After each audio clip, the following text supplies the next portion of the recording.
Fala, jovens! Tá tudo belo? Bora começar mais um Tá Tudo a Fruta Podcast, o podcast destinado a discutir fruticultura e assuntos relacionados. No podcast de hoje, nós vamos falar sobre adubo caro, o que eu faço? Jovem, acredito que não é novidade para ninguém essa problemática que nós estamos tendo com o preço do adubo. A safra passada já foi um preço muito alto e essa safra, pelas perspectivas que nós temos, vai ser também outro ano de preço alto de adubo. E muitos fruticultores estão temerosos com isso, que isso possa prejudicar. Então a ideia hoje é eu tentar ajudar de alguma forma a você tomar uma decisão mais acertada. Ok? O principal motivo, ou os principais motivos dessa alta dos fertilizantes, primeiro, está atrelada à alta do dólar. Nossos fertilizantes são todos dolarizados, então o dólar sobe, o fertilizante sobe. E outros produtos, outros insumos também. E a questão da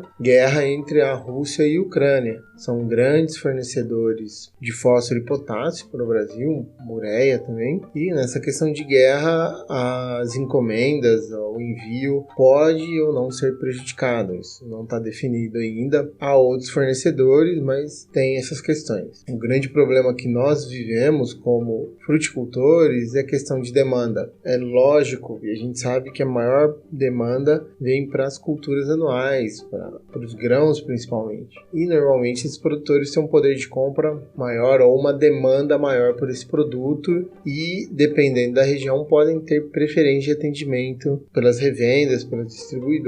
Esse é um fator um pouco preocupante para grande parte dos fruticultores. Dito isso, que opções que nós temos caso não consigamos fertilizantes ou esteja muito caro? Bom, a primeira opção, e eu acho que é a mais acertada, e aí muita gente vai ficar bravo com o Tatu, é não parar de adubar. Mesmo com o preço alto do fertilizante, mantenha o planejamento de adubação, mantenha a adubação em dia. E por que isso? Pelo fato, jovem, da planta frutífera ser uma planta perene. Então, ela está programada para quem já vem no manejo de alta qualidade, um manejo bem feito, já está alcançando produtividades rentáveis, e uma rentabilidade boa, já fez um trabalho interessante, já fez um estoque de boas práticas. Então eu coloquei a planta num patamar muito bom. É uma planta que ela tá com o físico dela tudo em forma, então que ela come direito, ela vai na academia direito, ela não deixa de comer nada, mas também não come em excesso. É uma planta que está rodando perfeitinha. Se eu começo a tirar adubação, nutrição dela nesse momento, eu vou tornando ela uma planta anêmica. É uma planta que vai depender muito da reserva interna dela para estar mantendo os patamares de produção. E eu falo para vocês, um pomar bem conduzido, se eu diminuir a adubação agora, provavelmente ele vai produzir muito perto ou na risca na expectativa de produção dele para esse ano, porque a planta frutífera tem reserva, ela tem caixa para dar uma queimada. O problema é que desse caixa é que ela vai debitando isso, ela vai descontar isso nas próximas safras. Mesmo eu retornando com a adubação, esse momento de desnutrição temporária que a planta frutífera, e aí quando eu falo planta frutífera, eu estou falando das plantas frutíferas perenes, esse momento vai fazer o que com ela? Ela vai ter um pico para baixo, ela vai perder. Em algum momento ela tem de compensar isso. E nesse momento, que provavelmente a próxima safra, né, subsequente dessa que faltou adubo, ou umas duas para frente, eu vou ter uma quebra de produção e que fica aquelas coisas assim que a gente não entende o que é. Que os agrônomos puxam os cabelos, os produtores ficam tudo nervosinho, e aí quando nós formos pegar o histórico vai ver que faltou em algum momento ali. Por isso eu recomendo que mantenha os planos de adubação, ou seja, faça uma análise de solo bem feita, que agora é o momento ótimo para isso. Eu já falei isso no podcast da semana passada, quando eu comentei os tratos de outono. Então nós fazemos um bom diagnóstico da quantidade de nutrientes do solo, formular uma boa adubação e seguir o plano, vida que segue.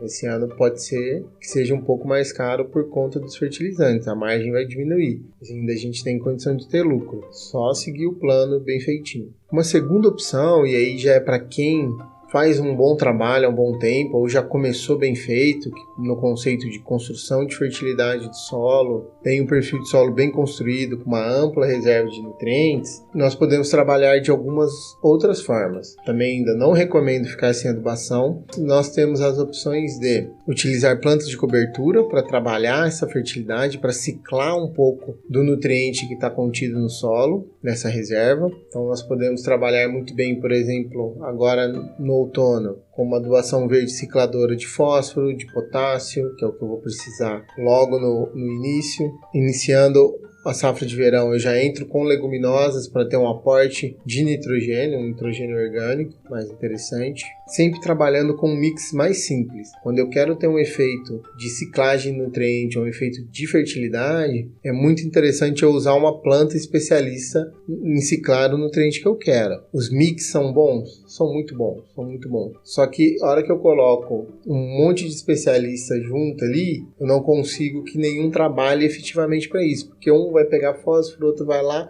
e na média, no valor absoluto, eu não consigo ciclar uma quantidade de nutriente interessante para ter esse efeito de adubação. Tá? Não estou abominando mix, mas tem os momentos para se trabalhar. Mix nós vamos utilizar em áreas de alta fertilidade, áreas de equilíbrio que não estão passando por um estresse. Esse estresse de não ter adubo é um estresse que a planta passa. A gente está pensando só em estresse abiótico, né? Chuva, vento, sol, e isso é um estresse que já está remoendo os agricultores e a planta logo vai sofrer por conta disso. Então nós temos de pensar nisso aí. Faça uma composição de mix mais simples ou use as plantas de cobertura de forma solteira para trabalhar cada uma. E aí na internet nós temos muita informação do que cicla cada planta, né? Mas como dica, nabo forrageiro ele vai ciclar bem fósforo, o milheto vai ciclar bem o potássio, das leguminosas, tanto o guandu como as crotalárias. Se eu precisar de uma leguminosa de inverno, a gente tem o tremoço, o próprio amendoim forrageiro, tem muita coisa para trabalhar, ok, jovem? A outra opção, e que eu usaria junto, né, sempre no conceito mais de sistema da fruticultura racional, é aumentar a quantidade de matéria orgânica aportada no sistema. Quem é fruticultor sabe que aportar matéria orgânica anualmente é muito bom, a frutífera responde demais e ele também compõe, é um adubo, né? O resíduo orgânico é um adubo. Às vezes ele é mais diluído, a concentração do nutriente é um pouco menor, mas ele está aportando nutrientes lá. Então, esse ano, se eu tiver condições, se eu estiver numa área que eu tenho abundância desses recursos, esterco de curral curtido, cama de frango, esterco de aves curtida, os próprios compostos, quem está próximo à granja, várias granjas já estão especializadas em produzir um composto de alta qualidade, isso vale a pena. Faça a conta do custo-benefício. Vale a pena aumentar o aporte de matéria orgânica ou continuar no químico, mas não deixe de adubar. Nessa linha dos compostos de matéria orgânica, abusar um pouco mais de biocalda. Tem várias caldas nutricionais que nós conseguimos fazer com resíduos, tá? São fermentações, são preparados que o pessoal do orgânico está um pouco mais acostumado a fazer, mas nada impede que a pessoa do convencional faça. Temos várias receitas e eu indico que busque no site do Ministério da Agricultura as cartilhas agroecológicas. Lá tem a receita passo a passo, já padronizada dessas caldas. Isso vale a pena, isso vai ajudar em algumas condições, ok? Lembrando que nós temos de pegar o melhor de cada técnica. Então, temos caldas dessas que funcionam muito bem mesmo. Outra questão, jovem, e aí está muito ligado ao começo da nossa conversa, é a questão de não deixar de adubar. Mas às vezes eu posso priorizar o que eu vou adubar. Eu trabalhar com NPK, que é o mais comunzão aí que todo mundo usa, vai sair muito caro, porque eu não dou um reforço na minha correção de solo, com base na análise de solo, com o meu histórico de correção. Então, às vezes o adubo vai sair muito caro e eu já estou próximo a fazer essa correção. A correção estaria para 1, 2 anos, ou o nível de cálcio já baixou. Por que eu não adianto e dou uma caprichada? Porque falar que preço de calcário e gesso vai subir por causa do dólar, aí estão forçando a amizade com o tatu. Tá? Nós temos muitas fontes disso no Brasil.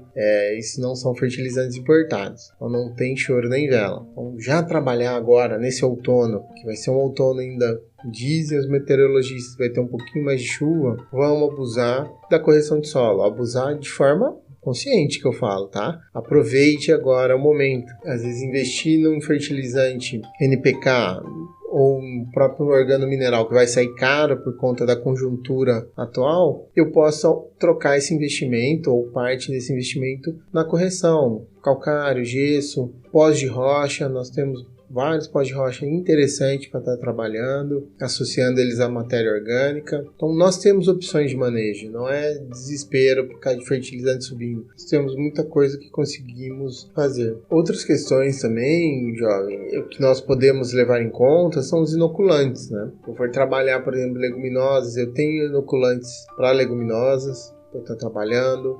Hoje nós já temos inoculantes para braquiária, então produtores que usam braquiária na entrelinha e tem a roçadora ecológica estão tendo uma fonte de adubação verde aí disponível. É só inocular a braquiária, ela vai aumentar um pouco a produção de nitrogênio. Não é aquela coisa, nossa, outro mundo, mas eu já estou aumentando a qualidade da palhada que ela vai me deixar para fornecer mais nitrogênio. Okay? Já temos vários produtos solubilizadores de fósforo, o Biomafós, tem vários outros com base em coquetéis de micro-organismos. Nós podemos estar lançando mão disso. Não vai dispensar a adubação de maneira alguma, igual eu falei no começo, não é aconselhável deixar de adubar, principalmente as plantas perenes, mas eu tenho alternativas a ter uma economia maior e uma otimização do recurso que eu já tenho, dos investimentos passados e do que eu preciso fazer agora. O que nós temos de trabalhar como produtores técnicos é usar a nossa cabeça aqui, ela não está aqui só para segurar o chapéu. E a gente trabalha dessa forma. Abusar um pouco mais de consórcios também, principalmente as frutíferas com uma entrelinha maior, porque o consórcio vai aumentar a renda e eu vou estar fazendo uma adubação mais barata, porque o resíduo da adubação da cultura consorciada vai ficar para a frutífera. Infelizmente, as plantas não absorvem 100% do adubo que a gente coloca lá. Então, tendo mais coisa junto, vai sobrando e eu tenho um aumento de renda por unidade de área, por hectare, trabalhando com consórcio. É bem interessante nós pensarmos dessa forma.